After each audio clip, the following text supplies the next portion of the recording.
غافل منشین که میرسد روز جزا، از هر عملت زی حق رسد بر تو سزا. گفتی که با پیر توبه سازی تو، ولی می ترسم از آن که نوجوان گردی قضا. نتوانیدی اگر به هیچ کس نانی، هرگز مترش زی شخص خود سلطانی.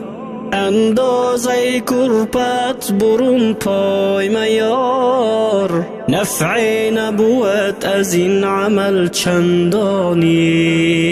روزی برسد روی از این خانه برون، آواره و سرسان به صحرای جنون. هر نیک و بدی در این جهان کرده بودی، آماده بشو وقت جواب از کنون. ای آن که زی بوی ثروت امروز مستی، با کیف و صفا و عیش و نوش پا بستی. اندیشه نما که روز بنده به شمار، فکری تو غلط که تا قیامت هستی.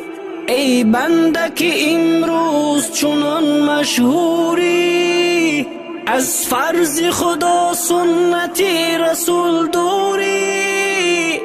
در قدرت اگر به اوج افلاک رسی،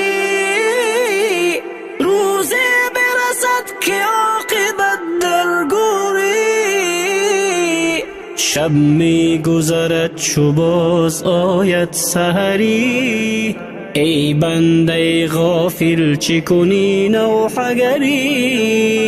خرسند چی گردی به گذشتی شب و روز، بگذشت قدری زی عمرت تو بخبری.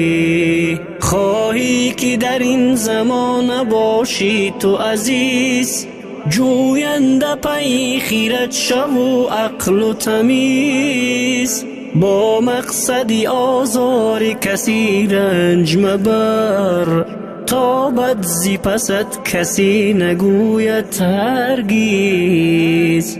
در منت دنیا گرفتار مباش، از دوست عزیز به هیچ چیز زور مباش. گر دوست تو را حاتمی توی خواهد بود، منتش مکش به پیش او خار مباش. یا رب تو یگانه خالقی ارض و سما، بین مای رحم تا نروم رای خطا.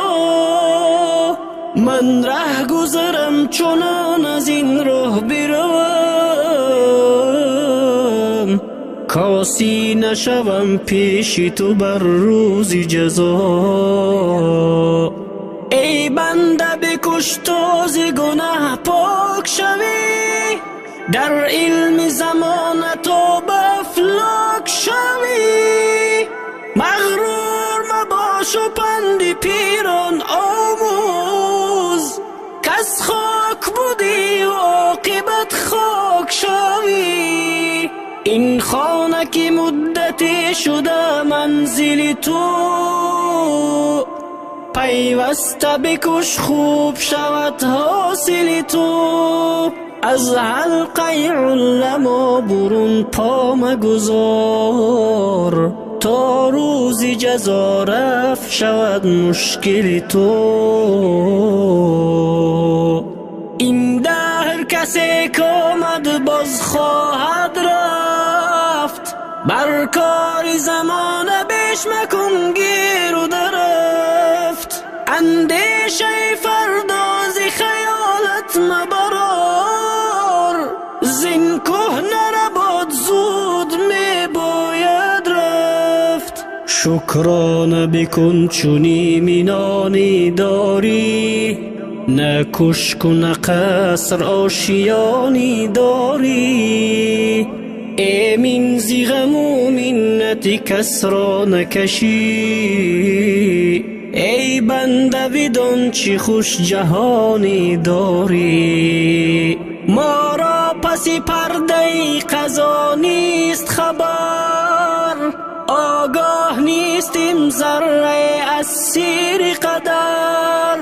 بیماره ما کشیده نقاش ازل، بی